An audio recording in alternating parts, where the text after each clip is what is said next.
Back to news. Kaleshwaram commission ముందు ఈటెల రాజేందర్ అబద్దాలు చెప్పారన్నారు తెలంగాణ మంత్రి తుమ్మల నాగేశ్వరరావు. కేబినెట్ ఆమోదం లేకుండానే కాళేశ్వరం డిజైన్లను అప్రూవల్ చేశారని ఆరోపించారు. సబ్ కమిటీకి కాళేశ్వరానికి సంబంధమే లేదన్నారు. కేసీఆర్ తప్పులను ఈటెల రాజేందర్ తన భుజాలపై వేసుకున్నారని మండిపడ్డారు.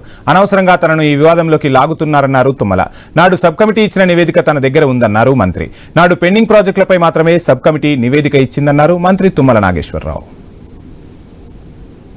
కాళేశ్వరం నిర్మాణానికి అనుమతి ఇచ్చింది సబ్ కమిటీ అనే వాదన ఆయన గారు ఏదైతే ప్రస్తావించారో అది వాస్తవం కాదు.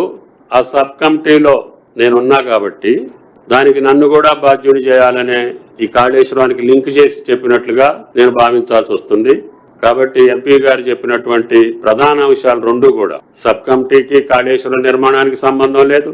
సబ్ కమిటీ రిపోర్ట్ గాను కాళేశ్వరం శాంక్షన్ ఇచ్చినటువంటి తారీఖులకి సంబంధం లేదు. సబ్ కమిటీ ఇచ్చినటువంటి ఈ 4 ప్రాజెక్టుల యొక్క పునర్నిర్మాణ కార్యక్రమాలు ఏ రకంగా చేయాలనేది కూడా సబ్ కమిటీ నివేదికలో ఉంది. తర్వాత కాళేశ్వరం ప్రాజెక్ట్ ఏ రోజు కూడా కేబినెట్ ఆమోదానికి రాలేదు. మరి ఎందుకు ఆయన ఆ భారాన్ని ఆయన భుజాల మీద ఎందుకు వేసుకుంటున్నాడు? ఆ తప్పుని లేకపోతే ఆ పొరపాటుని లేకపోతే కమిషన్ ముందు అబద్ధాలు ఆడాల్సినటువంటి అవసరం ఆ పెద్ద ఆయనకి ఎందుకు వచ్చింది?